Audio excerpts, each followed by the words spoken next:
Okay, so let's continue our discussion in the bracketing methods. So number 4 method na tayo, that is the method of false position or the regular falsi method.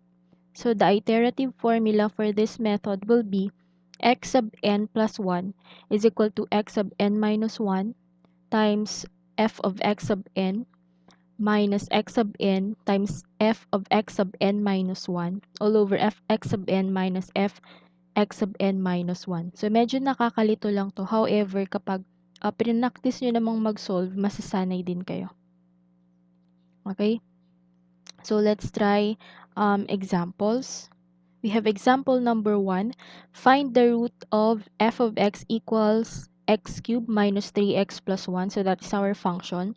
With x sub 0 equal to 0. Okay? Okay, with x sub 0 equal to 1. And x sub 1 equal to 0. So, stop iteration until k is equal to 4. Okay? So, first thing we should do is to check kung ano yung root ng ating equation. So, in checking that, sa calculator nyo na lang gawin yun. So, you will get x equal to 0.3473. So, if you don't know how to get the root of an equation sa calculator ninyo, okay, so,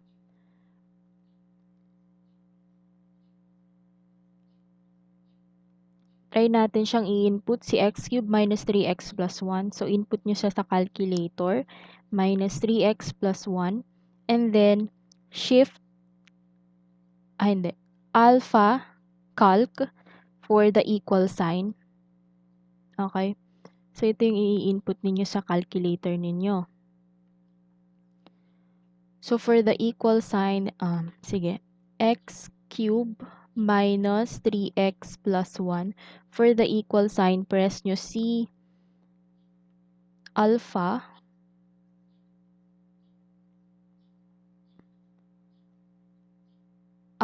then plus C calc. And you will see an equal sign dito. Okay, so this is 3x at x cubed minus 3x plus 1. So when you press this, magkakaroon ng equal sign. And then press nyo si 0. The next thing na kailangan mong pindutin is si shift and then solve.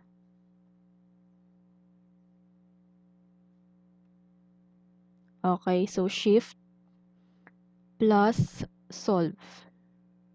It will give you the roots of the equation. So, shift solve. Ngayon, maghahanap siya ng value of x. So, kahit anong ilagay mo, but preferably, lagay mo is 0.1 or 0.3. Ganun, 0.1. So, if you press 0.1, you will get a value of 0.34729635553. Or let's round it up to 4 decimal places. So, the root of the equation is 0.3473. However, isang root lang yung ibibigay ng ating shift solve. Okay? So, there are certain equations na yung lalabas sa shift solve ninyo is hindi yon yung hinahanap natin na root. Okay? So, for this equation, so yung lumabas is 0.3473. So, this is the column. So, yung first column natin will be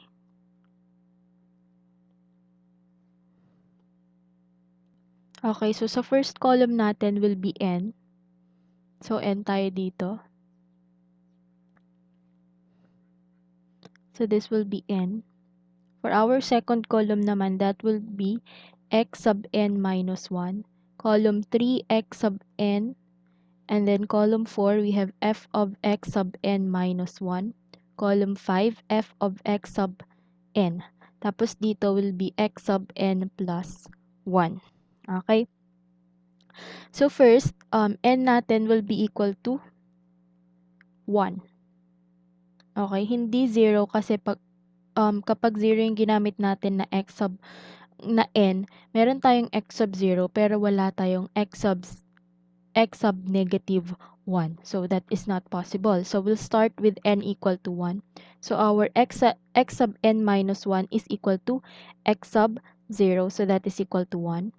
X sub 1, that is equal to 0. So what is our f of x sub n minus 1? So yung gagawin nyo lang dito is, again, input yung equation, si x cubed minus 3x plus 1.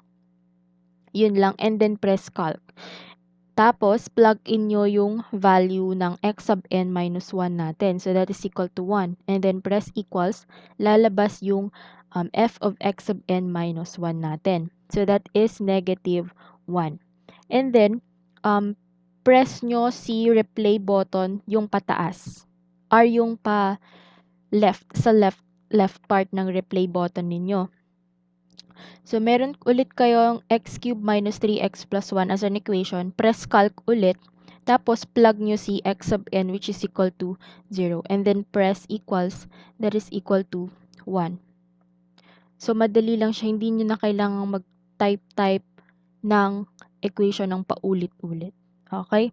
So, you get your f of x sub n minus 1 and f of x sub n.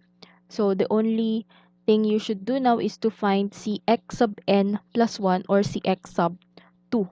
Okay? So, yung formula natin is x sub 2 is equal to x sub n minus 1. So, that is x sub 0. Okay? X sub 0 times f of x sub 1 minus x sub 1 times f of x sub 0. Okay? All over f of x sub 1 minus f of x sub 0. Okay, so if you plug these values dito, you will get x sub 2 equal to 0.5. Okay? So now, at n equal to 2, okay, so at n equal to 2, our x sub n minus 1 is, so, since yung n natin is equal to 2, x sub 2 minus 1, that should be x sub 1. So, kukunin lang natin yung value ng ating previous x sub n, which is si 0. So, si 0 mapupunta dito. Our x sub n, which is x sub 2, is yung na-compute natin kanina. So, that will be 0.5. Now, for x sub n minus 1, this is f of x sub 1. Okay? Kasi 2 minus 1 na siya. Since meron tayong f of x sub n, f of x sub 1 kanina, so yun yung ipa-plug natin dito. Okay? And for so ang i-compute na lang natin is si f of x sub n, which is 0.5. So, ganun ulit yung gagawin natin. Replay natin and then press calc. Tapos, 0.5, that will be negative 0.375. Okay? 75. Round up nyo up to 4 decimal places, ha?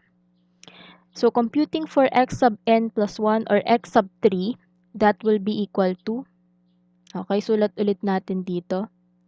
X sub 3 will be x sub 2 or x sub 1, I should say, x sub 1 times f of x sub 2 minus x sub 2 times f of x sub 1 all over f of x sub 1 or x sub 2 minus f of x sub 1. So, yan yung magiging formulas ninyo. Now, you plug the values and you will get x sub 3 be equal to 0.3636. Okay? So, let's proceed to n equal to 3. So, yung x sub n minus 1 natin will be, ito na ngayon, si 0.5. X sub n natin is si x sub n plus 1. Yung nasa column dito. So, 0.3636. Our f of x sub n minus 1 or f of x sub 2, that will be equal to si negative 0.375. And now, compute for f of x sub 3, that will be equal to, ito yung i-plug ninyo sa x, that is equal to negative 0.0427. And for x sub n plus 1 natin or x sub 4, that will be equal to 0.3461. So, isulat ko ulit yung formula. X sub 4 will be equal to x sub 2 f of x sub 3 minus x sub 3 f of x sub 2 all over f of x sub 3 minus f of x sub 2. Okay, so that is the formula to follow. Now, let's proceed to our last iteration, that is n is equal to 4. For our x sub 3, that is this one, si 0.3636. For our x sub n, ito siya, si 0.3461. For our f of x sub 3, that is equal to, ito siya, negative 0.0427. And computing for f of x sub n, plug natin si 0.3461 sa equation, we will get 0.0032. And computing for x sub 5, okay, x sub 5 natin will be x sub 3 f of x sub 4 minus x sub 4 f of x sub 3 all over f of x sub 4 minus f of x sub 3. So that will be the formula. So if you plug these values dito sa formula natin, you will get x sub 5 be equal to 0.3473, which is the same sa nakuha natin na root when we performed shift solve sa ating equation.